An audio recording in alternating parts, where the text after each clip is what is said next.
Mateo 10, del 1 al 5. Entonces, llamando a sus 12 discípulos, les dio potestad contra los espíritus inmundos para que los echasen fuera y sanasen toda enfermedad y toda dolencia. Y los nombres de los 12 apóstoles son estos: el primero Simón, que es dicho Pedro, y Andrés su hermano, Jacobo, hijo de Zebedeo, y Juan su hermano, Felipe y Bartolomé, Tomás y Mateo el publicano, Jacobo, hijo de Alfeo, y Lebeo por sobrenombre Tadeo, Simón el cananita y Judas Iscariote, que también le entregó. A estos 12 envió Jesús, a los cuales dio mandamiento diciendo: por el camino de los gentiles no iréis, y en ciudad de samaritanos no entréis. Hasta aquí la lectura, tomen asiento, y ya le damos lugar a nuestro hermano Alfredo para que tome la reunión. Bien, queridos, vamos a tener una palabra más de oración antes de empezar con la palabra. Padre nuestro que estás en los cielos, gracias una vez más te damos, Señor, por este privilegio que nos concedes de estar en este día, en esta tarde, en esta hora, en tu casa. Queremos rogarte, como ya se ha pedido, Señor, que podamos aprovechar, Señor, esta bendición que nos das y podamos escuchar la voz de tu Santo Espíritu, Señor, que nos habla al corazón y que nos lleva y que nos conduce a toda verdad. Que también podamos encontrar a través de tu palabra a tu Hijo Jesucristo, ya sea para salvación y vida eterna, ya sea para santificación o consagración de nuestras vidas. Tú conoces en la condición en la cual estamos, porque conoces los corazones de todos. Dejamos todo en tus manos y te ruego que me perdones y me limpies y me santifiques, Señor, en el nombre de Cristo Jesús. Amén.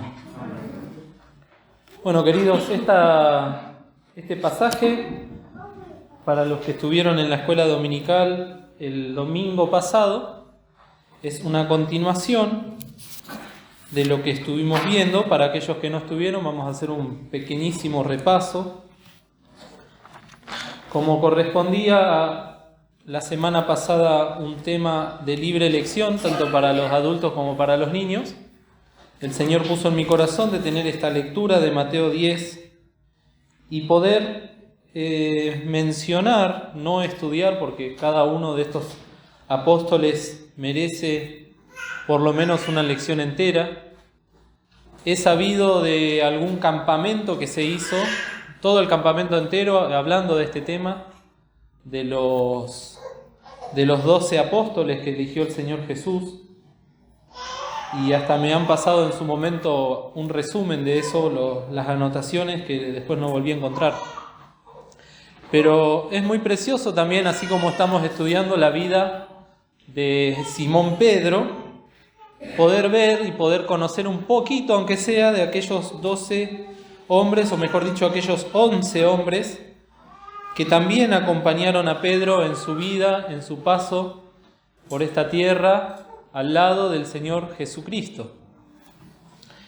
Y el domingo pasado en la escuelita, aquellos que no tuvieron la oportunidad de venir, tienen también ahora la posibilidad de escucharlo en el canal de la iglesia, donde se suben las reuniones.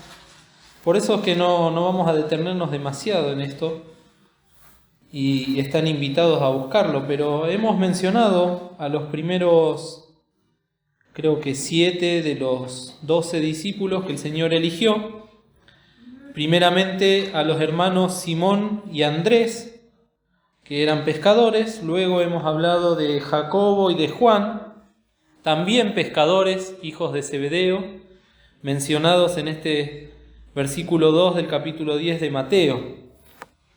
Luego pudimos hablar un poco de Felipe y también de Bartolomé, que Bartolomé Se lo menciona acá en estas listas que hacen en la Biblia de los 12 discípulos o de los 12 apóstoles, pero que luego no se sabe mucho más acerca de él.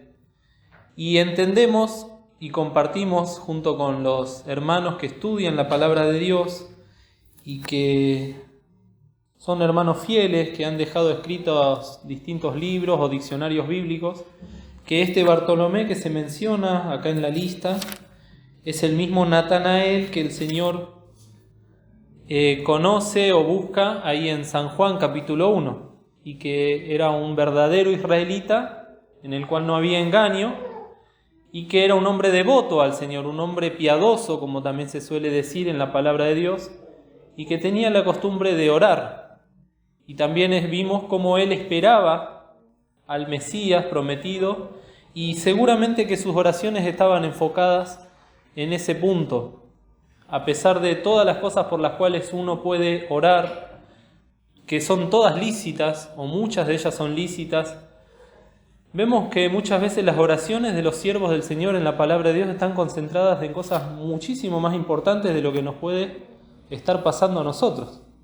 En el caso de Bartolomeo, Natanael estaba esperando al Mesías, y es una enseñanza ya para empezar la reunión de esta tarde para nosotros.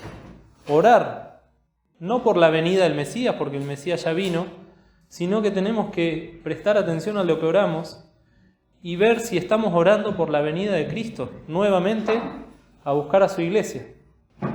Y muchos de los siervos del Señor, como decíamos, han orado en este aspecto, y así termina la Biblia, con la frase: ven Señor Jesús. Es muy importante entonces que nosotros tengamos en cuenta esta oración, porque es lo que el Señor también está deseando de cada uno de nosotros. Después hemos mencionado a Tomás, el Dídimo, el mellizo, y como también, a pesar de que fue poca la participación que quedó escrita de él, no por ello menos importante. Y es a Tomás quien el Señor le revela en Juan 14:6 que Él es el camino, la verdad y la vida. Y eso me llamó mucho la atención, cómo no solo Pedro, no solo Juan y Jacobo eran participantes de estas revelaciones, y hoy a la mañana hemos visto cómo distintas preguntas o conversaciones que había entre los discípulos del Señor daban lugar a declaraciones verdaderamente doctrinales y fundamentales para nuestra vida. Cosas que salen de una conversación o de una charla, quedaron escritas para nosotros y para toda la eternidad en la palabra de Dios. Y sobre eso está fundamentada la iglesia del Señor. Hoy el pastor hablaba de lo importante que es defender la palabra de Dios, conocerla y amarla. Y para estos hombres comenzó siendo una conversación con el Señor, que es Dios y que es el Todopoderoso y que es el Verbo. Pero miren qué importante que es también las conversaciones santas, las conversaciones que edifican. Hoy Fernando lo mencionaba también. No es lo mismo juntarse entre hermanos a tomar mate y charlar y chusmear, creo que dijo, y hablar de distintas cosas que son lícitas, que hablar de las cosas del Señor. Hace poquito también hablaba con Noemí, con Daniel, de lo importante que es atender a los hermanos que recién se convierten y llevarles una palabra, llevarles un texto, orar, tener temas de conversación cristianos que seguramente van a quedar asentados en la vida de uno, tanto del que lo menciona o del que lo habla como el que lo recibe. Yo a lo largo de mi vida, con 36 años, he conocido a muchos jóvenes, muchos adolescentes en la iglesia, en otras iglesias, y también he tenido toda suerte de conversaciones y de charlas en los campamentos sobre todo, pero son las conversaciones espirituales que tuve con algunos las que me marcaron, las que me quedaron, las que me acompañaron después a lo largo de mi vida para tomar decisiones que son de edificación. Y entonces vemos, ¿no?, este Tomás, como él le dice al Señor, ¿no?, unas palabras que puede ser ingenua, pero que no sabemos a dónde vas, ¿cómo pues podemos saber el camino?, le dicen ahí en Juan 14:5. Y el Señor le responde: yo soy el camino, la verdad y la vida, nadie viene al Padre sino por mí. Luego en la lista de Mateo, porque hemos llegado el domingo pasado hasta este Tomás, el Dídimo, continúa la lista que hemos leído con Mateo. ¿Cómo se le denominaba Mateo? El publicano. Mateo el publicano. Y fíjense que estamos leyendo el Evangelio de ¿quién? De Mateo. Acá tenemos un Mateo, ¿no? Pero era otro Mateo. Mateo el publicano. Una persona que tenía un trabajo en esa época, un ministerio terrenal que era, por decirlo en pocas palabras, una tarea despreciada, una tarea odiada por los israelitas y también por todas las otras naciones que estaban siendo dominadas en esa época por el Imperio Romano. Una de las cosas que siempre supieron hacer los imperios y los pueblos que gobernaban a otros era tomar gente de ese pueblo y hacer que controle o gobierne sobre los dominados. Han tomado israelitas para que controlen a los israelitas, han tomado a otros países también para que pase lo mismo. En la India con los ingleses hace 50 años pasaba lo mismo, hace 70 años. Los mismos indios gobernaban a los indios en nombre de los ingleses, para dar un ejemplo. ¿Cómo? Los jesuitas hacían eso también para poder controlar y poder dominar. Los incas hacían lo mismo con los pueblos que conquistaban, etcétera, ¿no? Y esa gente que estaba a cargo de gobernar en nombre de los dominadores, realmente ocupaban un lugar muy incómodo en la sociedad. Tenemos muchos ejemplos en la Biblia, pero en particular tenemos esta explicación o descripción de Mateo y también de otro publicano que aparece en la Biblia. A ver si se acuerdan cómo se llamaba. Zaqueo, que siempre nos acordamos que era pequeñito, como dice el corito, pero que también era un publicano que estaba en la mesa, en la puerta de Jericó, y que los publicanos se encargaban de cobrar impuestos. Hoy a la mañana también se mencionaba acerca de los impuestos, que muchas veces no son gravosos, no son molestos, pero que el Señor manda a pagarlos, a cumplir, a dar al César lo que es del César. Lo que pasaba con los publicanos era que no solamente cobraban impuestos en nombre del Imperio Romano, sino que siempre se quedaban con un porcentaje, siempre se quedaban con una ganancia personal. Y lo que leí en el diccionario que me llamó la atención es que ellos a la vez tenían superiores, los cuales seguramente hacían lo mismo, y después esos superiores tenían que llevar más dinero al Imperio Romano, y así había toda una cadena de corrupción. O sea que cuando nosotros ahora mencionamos la corrupción y nos escandalizamos de ella, tendríamos que saber que siempre estuvo en el corazón del hombre cobrar de más y, en pocas palabras, robar lo que no corresponde. Si el impuesto supuestamente eran 10 denarios, seguramente los publicanos cobraban 15 denarios o 12 denarios, etcétera, etcétera. Dice que había impuestos para los comerciantes que estaban dentro de Israel y había impuestos para aquellos que sacaban sus mercaderías de Israel y las llevaban al resto del Imperio Romano. Pensemos en eso también. Israel no era una nación independiente, no era como nosotros ahora entendemos un país soberano, era una provincia más de un vasto imperio que abarcaba casi todo el mundo en aquel entonces. Y dentro de ese imperio estaban los publicanos cobrando impuestos dentro de Israel. Una cosa que también menciona el diccionario bíblico que me llamó la atención es que los publicanos eran los encargados de cobrar los impuestos a los vendedores de pescados, a los pescadores que querían vender su mercancía. Y nosotros acabamos de mencionar por lo menos a 4 pescadores que vivían de eso, vivían de la pesca, vivían del comercio de la pesca. Y el Señor llama a los pescadores y llama también al hombre que se encargaba de cobrarles los impuestos y seguramente de robarlos. Entonces vemos cómo en la obra del Señor, que es perfecta, la obra del Señor que nosotros no alcanzamos a entender, no alcanzamos a discernir, Él sabe todas las cosas y conoce todas las cosas. Y estaba uniendo en un mismo grupo de personas a hombres que seguramente una semana antes de que los llame el Señor ya se conocían y seguramente no se llevaban bien. Y hasta se odiaban, porque ese era el trato que los judíos en general tenían hacia los publicanos, era odio y desprecio. Pero veamos ahora en el capítulo anterior, en Mateo 9, cómo fue este llamamiento de Mateo. En el versículo 9 dice: y pasando Jesús de allí, vio a un hombre que estaba sentado al banco de los públicos tributos, el cual se llamaba Mateo, y dícele: sígueme. Y se levantó y le siguió. Y aconteció que estando él sentado a la mesa en casa, he aquí que muchos publicanos y pecadores que habían venido se sentaron juntamente a la mesa con Jesús y sus discípulos. Y viendo esto los fariseos dijeron a sus discípulos: ¿por qué come vuestro maestro con los publicanos y pecadores?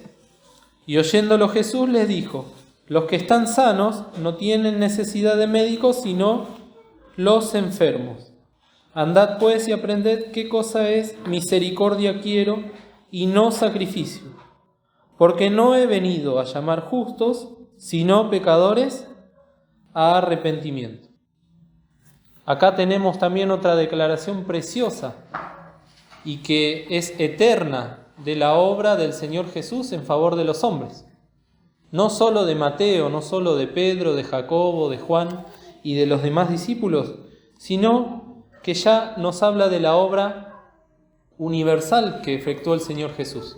No vine a llamar justos, sino pecadores a arrepentimiento.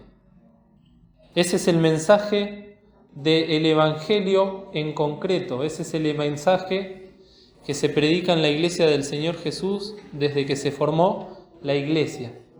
Y es el mensaje que el Señor Jesús tuvo que decirle primeramente a los fariseos, porque lo dice aquí, pero también se lo estaba diciendo al resto de sus discípulos. Y Mateo, cuando escucha la voz del Señor que lo llama, ¿qué hace? Espera, Señor, que primero voy a despedir a mi familia, o que primero me tengo que casar, o que tengo que ir a ver una yunta de bueyes. ¿Eso dijo? Dejó todo, se levantó y le siguió. Porque el Señor conoce los corazones y Mateo estaba ansioso, así como Zaqueo, que tuvo la necesidad de subirse arriba de un árbol para verlo. Así como ese hombre que en la parábola dice que fue al templo a orar y que era publicano y que ni siquiera podía levantar la vista, la mirada hacia el Señor. ¿Y qué decía el publicano en la oración? Dios, sé propicio a mí, pecador, y sería el pecho. Entonces vemos que ellos eran conscientes de su pecado, cosa que es fundamental para alcanzar la salvación. Y hoy en día hay mucha gente que ni siquiera cree en el pecado. ¿Y cómo le podemos llevar el Evangelio a un alma que no se considera pecadora? Y si no se considera pecadora es que se está considerando a sí misma como justa. Y el Señor no vino a buscar justos, vino a buscar pecadores a arrepentimiento. Y en Lucas, en el capítulo 5, se nos habla nuevamente del llamado a Mateo, pero fíjense que Lucas lo llama de otra manera. Lucas capítulo 5,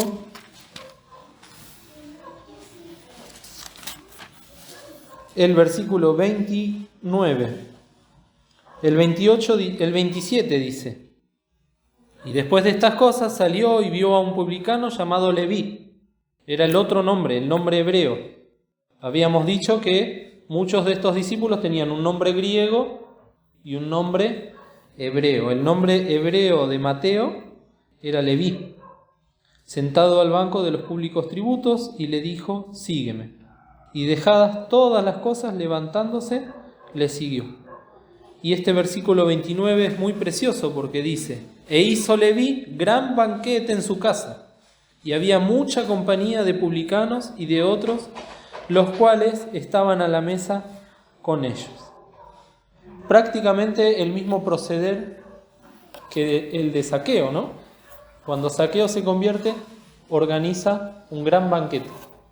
Con esto también deducen los historiadores que Zaqueo y que Mateo tenían mucha plata. Primero porque tenían una casa grande, porque podían organizar un festín, pero eso ahora no importaba porque todo lo que tenían lo dejaban para el servicio del Señor. En este caso, para que sus compañeros, los publicanos y las otras personas que eran consideradas pecadoras, pudieran conocer al Señor Jesús. Y eso es lo segundo que el Señor desea de una persona que se convierte, de una persona que reconoció que es pecadora, que pueda anunciar la obra que Cristo hizo en su vida, el mensaje de salvación en pocas palabras. Yo era pecador y ahora soy un pecador renacido. Yo era pecador y me iba al infierno, pero ahora, por la obra de Cristo, voy al cielo. Y esto es lo que hicieron Mateo y esto es lo que hizo también Zaqueo. Precioso, que los fariseos no lo podían entender y que Cristo se los tuvo que explicar en estas palabras. Si volvemos a Mateo, capítulo 10,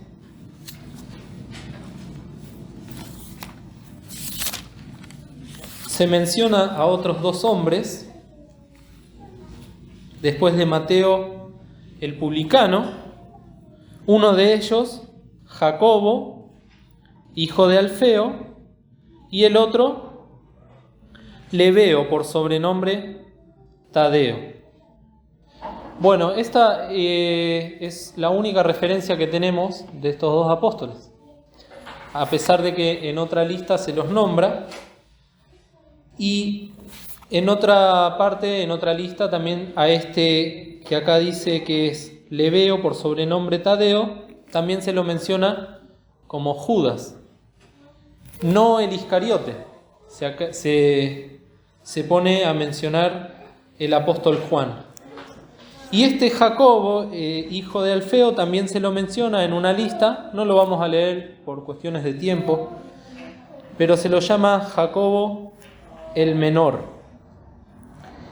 Y se dice que tanto Jacobo el menor, algunos dicen porque era menor en edad, otros menor en estatura, que Jacobo el hijo de Zebedeo, el hermano de Juan, tenía un hermano que se llamaba Judas.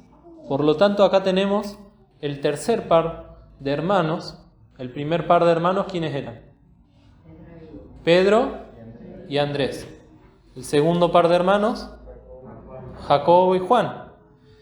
Y los intérpretes bíblicos, cotejando cada una de las listas que se hace, entienden que Jacobo, hijo de Alfeo, y Lebeo, por sobrenombre Tadeo, o también llamado Judas, también eran hermanos. Porque cuando se lo menciona a Judas, dice Judas, hermano de Jacobo. Estos dos hermanos, como decíamos, pasan prácticamente desapercibidos en los relatos de los evangelios.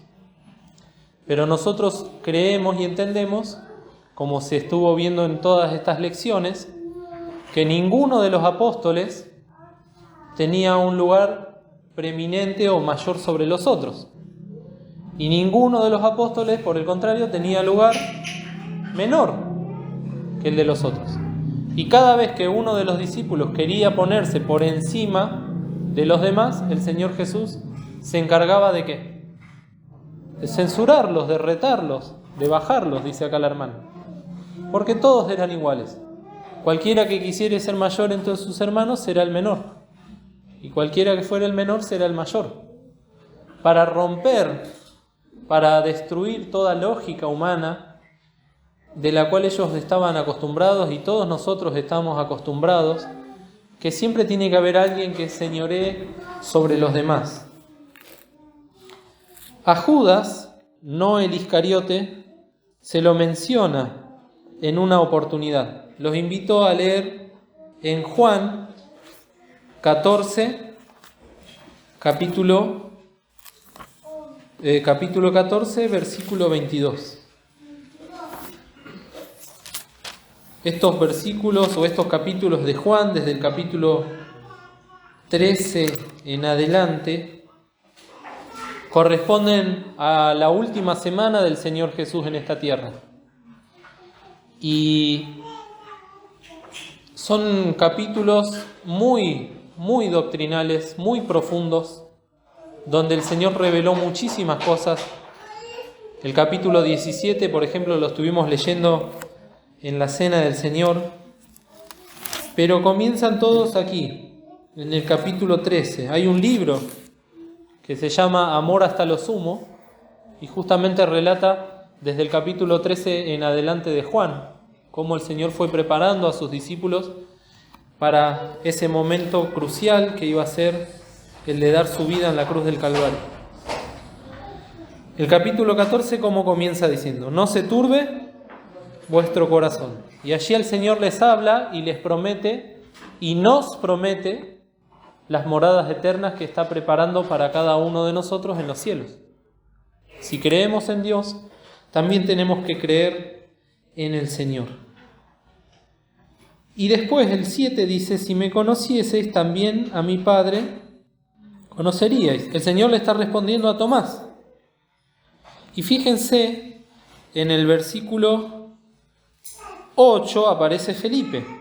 Lo hemos visto la semana pasada. Muéstranos el Padre y nos basta. Y ahora, en el versículo 22, aparece Judas, que también es conocido como Lebeo o Tadeo, también hijo de Alfeo. ¿Y qué le pregunta? Señor, ¿qué hay porque te hayas de manifestar a nosotros y no al mundo? Esta palabra que había entendido, por lo menos hasta ahí, Judas, no el Iscariote, también es muy importante. Y es una palabra que muchas veces nos hemos de preguntar nosotros. ¿Por qué el Señor a mí me dio esta palabra? ¿Por qué el Señor se manifestó a mí? Si yo soy un pobre y miserable pecador, ¿por qué el Señor eligió a esta iglesia en San José para que se predique una palabra fiel? Si cada uno de nosotros sabe lo que es realmente delante del Señor. ¿Qué hay de que te has de manifestar a nosotros y no al mundo? ¿Por qué el Señor escondió tantas cosas a los sabios y a los entendidos? Las escondió, no se las reveló. Y sin embargo se las reveló a los pequeñitos. Eso le provocaba al Señor ¿cómo? Alegría, te alabo, Padre, porque has escondido estas cosas de los sabios y de los entendidos y se las has revelado a los niños, a los pequeños. Y estas cosas a Judas, no el Iscariote, le llamaban tanto la atención que le hace esta pregunta al Señor. Y miren cómo le responde el Señor, con otra declaración fundamental y doctrinal, que la conocemos muy bien y que desde chiquitos la hemos escuchado. El que me ama, mi palabra guardará, y mi Padre le amará, y vendremos a él y haremos con él morada. Esa declaración que tanto conocíamos se la estaba haciendo a Judas, a este Lebeo que tenía por sobrenombre Tadeo, pero ahora quedó para nosotros. Y el Señor usó a este siervo del Señor para que le haga la pregunta justa, para que el Señor haga la respuesta justa.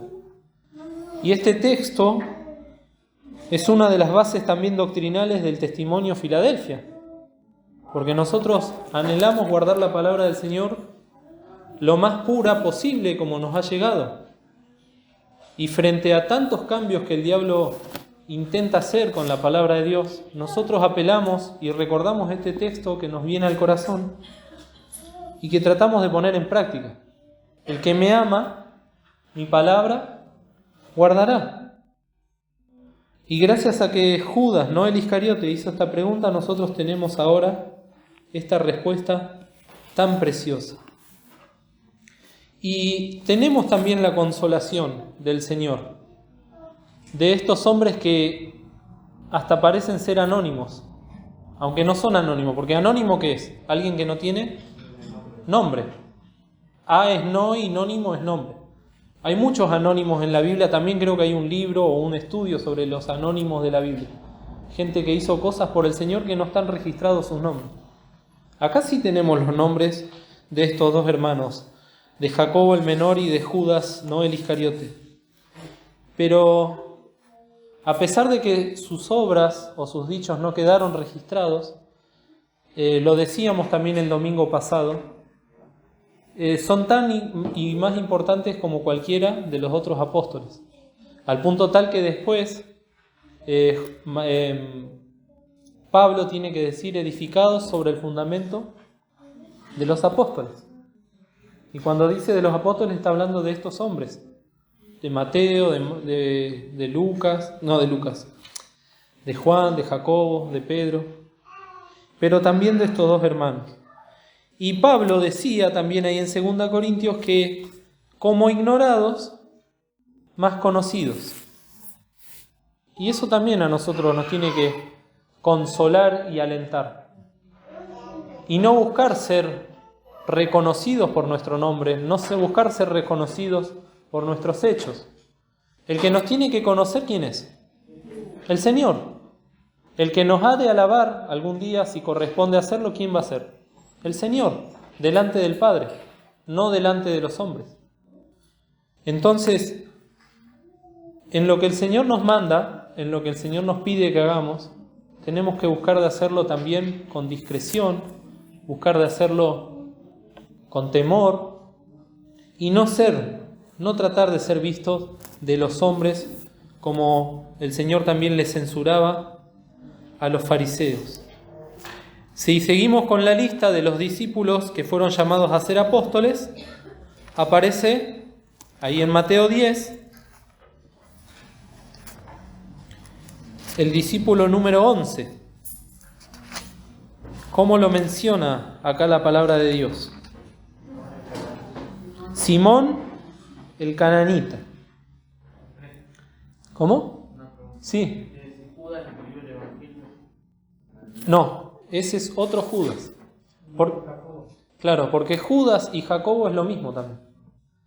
Y hay un Judas, que es el Iscariote, el que traicionó al Señor. Hay un Judas, que es este Lebeo. Y hay otro Jacobo, es Santiago. Y después está otro Judas, que es el que escribió la epístola. Tenemos la epístola de Santiago, que era hermano del Señor Jesús, en carne, era hijo de María y de José, que después nosotros nos quedó acá la carta de Santiago. Y después hubo otro, Judas, que escribió también la epístola que está antes del Apocalipsis. Dice que era hermano de Jacobo. Que también era hermano de Jacobo. Eran nombres muy comunes en aquel entonces. Hoy en día también, en muchas familias se repiten los nombres. Nosotros en nuestra familia tenemos 2 Federico Schinnini, por ejemplo. Miren si hay nombres, ¿no? Y Federico Schinnini el grande y Federico Schinnini el chico, tendríamos que decir. Y entonces puede llegar a generar confusión, por eso es bueno también recurrir a los diccionarios bíblicos, donde hay hermanos, como decíamos, que se dedicaron a estudiar, a acomodar y a dejarnos por escrito estas cosas. Pero entonces es que llega ahora este Simón, el cananita, que en otras traducciones se lo traduce como Simón el cananista. ¿Y por qué hacen esa aclaración en la traducción? Porque no es lo mismo ser un cananeo, que viene de ¿dónde? De Canaán, que ser un cananista. Los cananistas, o la palabra cananista o cananita, como leemos acá, es una traducción del arameo que significa celoso. La palabra original es caná o cana y significa celoso, una persona que es celosa, una persona que defiende algo. En el libro de Lucas En el capítulo 6 se vuelve a mencionar a este Simón, pero miren cómo lo menciona. Lucas 6, versículo 15. Mateo y Tomás, Jacobo, hijo de Alfeo, y Simón, el que se llama Celador. Y en el libro de los Hechos, en el capítulo 1,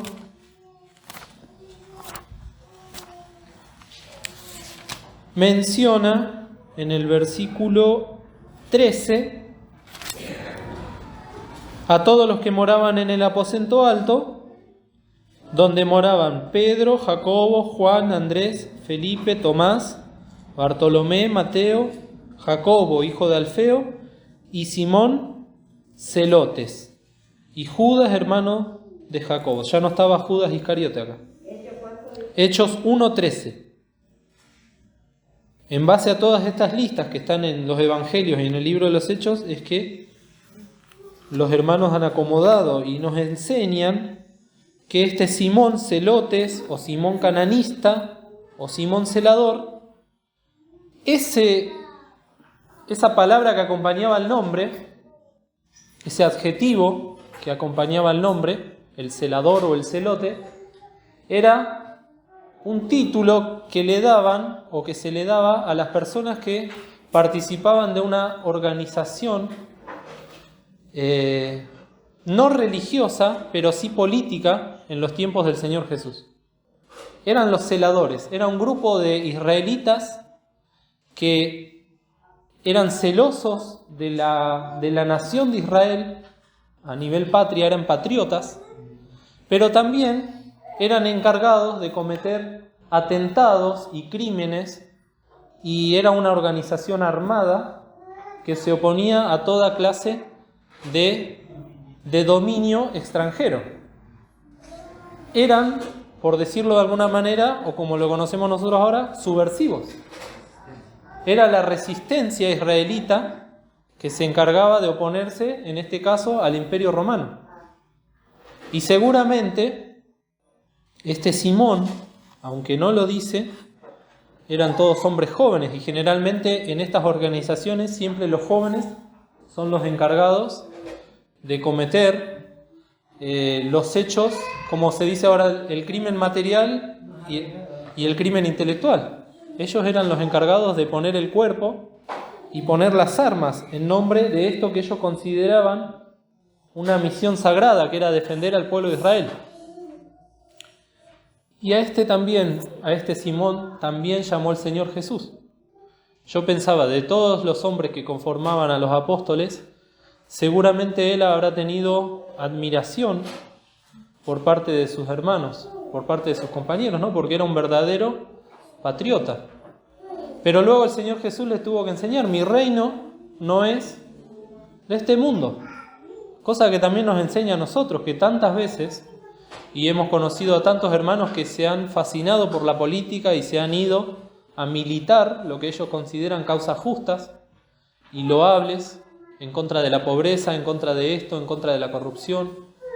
Y hemos visto cuánta gente se ha fanatizado y ha pasado los límites y se ha radicalizado. Pero el Señor lo llama para otro ministerio, a Simón el celador o cananista. Y luego, sí, queridos, tenemos a Judas Iscariote, del cual conocemos mucho, pero que también es importante que consideremos acerca de él. Todos los otros discípulos se considera que venían de la región de ¿dónde? ¿Dónde empezó el Señor Jesús el ministerio? En Galilea, que pertenece, Capernaum pertenece a Galilea. Galilea, nosotros entendemos ahora que era parte del pueblo de Israel, pero no mucho tiempo antes era una provincia aparte. Y los verdaderos judíos no los consideraban realmente israelitas. Por eso también el Señor tiene que decir de Natanael, ¿no? Este es un verdadero israelita. Muy poco tiempo antes Roma había anexionado toda esa región, a parte del Imperio Romano, pero también a la provincia de Judea.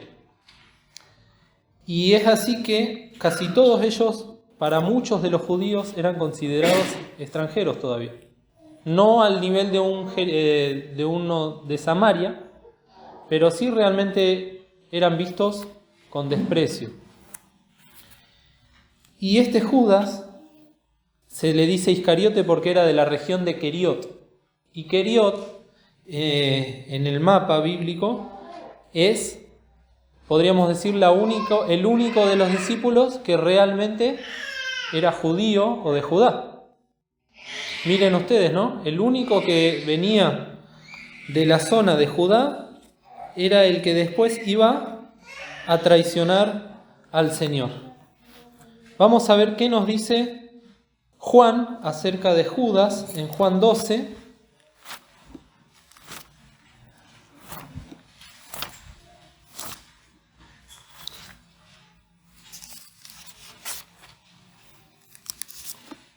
Versículo 4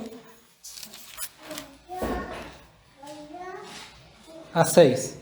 Y dijo, Juan 12, 4, y dijo uno de sus discípulos, Judas Iscariote, hijo de Simón, el que le había de entregar: ¿por qué no se ha vendido este ungüento por 300 dineros y se dio a los pobres? Mas dijo esto no por el cuidado que él tenía de los pobres, sino porque era ladrón, y tenía la bolsa, y traía lo que se echaba en ella. Acá se nos hace una descripción precisa de lo que había ya antes de la traición en el corazón de Judas. ¿El amor a qué? El amor al dinero. ¿Y el amor al dinero qué es? La raíz de todos los males. Y Judas Iscariote, hijo de Simón, antes de conocer al Señor era ladrón. Y cuando lo conoció al Señor, seguramente dejó de robar, pero en su corazón seguía estando esta raíz, que cuando una raíz crece, luego se hace un árbol, y cuando se hace un árbol, produce daño profundo en la vida. Porque no es lo mismo el fruto del Espíritu que la manifestación y las obras de la carne. Y acá Juan lo describe muy bien a Judas. Era ladrón y no tenía cuidado de los pobres, sino que el Señor también le dio esta prueba de superarse en el Señor, de llevar ¿qué cosa? La bolsa. Ellos tenían dinero, tenían que comer, habrán pagado alguna vez alguna posada para reposar y distintos gastos que siempre hay en el ministerio del Señor. Y el Señor escogió en su sabiduría a uno que había sido ladrón, quizás con el fin de que esas raíces que tenía, que también podemos decir que son raíces de amargura, porque el amor al dinero es la raíz de todos los males, las pueda llevar a Cristo y entregárselas para que Él obre en su vida y efectúe realmente un cambio y una conversión. Lamentablemente el amor al dinero, ¿qué lo llevó a hacer a Judas? A venderlo por 30 monedas de plata. No vamos ahora a detenernos en esto, pero sí saber que cuando nosotros tenemos cosas en el corazón que no las tratamos con el Señor a tiempo, esas cosas van creciendo, se van arraigando, van tomando forma y después son verdaderos bosques o fortalezas, las cuales están representadas también en el Antiguo Testamento, que tienen que ser derribadas, tienen que ser destruidas. Y lo cierto es que el Señor tuvo la misma misericordia para con Mateo, para con Lucas, para con Pedro, como para con Judas el Iscariote. A todos los amó de la misma manera, a todos les habló la misma palabra, a todos les dio y los cobijó bajo la misma misericordia. Yo les voy a leer en Juan 17:12 dice: cuando estaba con ellos en el mundo, yo los guardaba en tu nombre. A los que me diste, yo los guardé. Y ninguno de ellos se perdió, sino el hijo de perdición, para que la Escritura se cumpliese. En Efesios dice que no hay que darle lugar ¿A quién? Efesios 4:27. Ni deis lugar al diablo. Bueno, se nos relata también muy claro cómo el diablo entró en el corazón de Judas. Pero no porque el Señor se lo permitió, si bien el Señor es soberano sobre todas las cosas, sino que el que se lo permitió fue el mismo Judas. Ni deis lugar al diablo. Y Judas dio lugar al diablo. Eso lo dice ahí en Juan 13:2, si después lo quieren leer. Luego de morir el Señor, o mejor dicho, antes de morir el Señor, cuando Judas ve lo que hizo, se arrepiente. Pero ¿cómo procede después de arrepentirse? Se va a ahorcar, se quita la vida. Y en vez de usar ese arrepentimiento para reconocer a Cristo como su Salvador personal, trata de aplicar justicia por mano propia. Esa misma justicia que todos los hombres, aún los más moralistas del mundo, quieren hacer. Y es la justicia que a Judas lo llevó ¿a dónde? Al infierno, porque rechazó a Cristo como su Salvador. Es una historia triste, pero que también nos deja enseñanzas a nosotros. En especial cuando hablamos del dinero, pero cómo el amor al dinero puede hacer que nos desviemos de tal manera que ya el Espíritu Santo que mora en nosotros se apague, que se ponga en contra de nosotros. No que perdamos la salvación, porque la salvación no se pierde. Pero a medida que vamos dejando crecer las raíces, la obra del diablo y de nuestra carne se van fortaleciendo. Y por último, queridos, hubo un apóstol, el número 13. ¿Cómo se llamó? Se llamó Matías. Pablo podría decirse que fue el 14, ¿no? Que podríamos hablar también estudios enteros de Pablo. Pero cuando Judas se suicida, el Señor Jesús es ascendido a los cielos, el Espíritu Santo obra en estos siervos para que tomen un reemplazante. Y yo pensaba qué importante que era cada uno de ellos, al punto tal que el Señor determinó que sean 12 y tenían que ser 12. Y nosotros muchas veces, como decíamos, pensamos que somos indispensables algunos u otros imprescindibles y otros completamente despreciables. El Señor a cada uno nos asignó un lugar en la iglesia. A Matías se dice, en pocas palabras, que fue escogido porque el Señor conoce los corazones. Eso después lo pueden leer en el libro de los Hechos. Pedro se pone a orar y dice: Señor, tú que conoces los corazones. Matías había estado cuando el Señor Jesús fue bautizado por Juan el Bautista, estuvo durante los 3 años y medio de ministerio, y cuando el Señor Jesús resucitó y ascendió a los cielos, también estuvo Matías, junto con otro que se llamaba José, que también le decían Justo. Y el Señor escogió a Matías. Esto también es precioso, aunque son muy poquitas palabras. Se nos dice que en la oración de Pedro que responde el Señor, Pedro dice: tú que conoces los corazones y sabes. Y eso es lo que hizo el Señor con Matías. Habrá estado viendo el corazón de ese siervo. Y después no se lo menciona más, pero fue un apóstol. Y tenía la misma autoridad que Pablo, tenía la misma autoridad que Pedro, tenía la misma autoridad que Juan, porque fue escogido del Señor.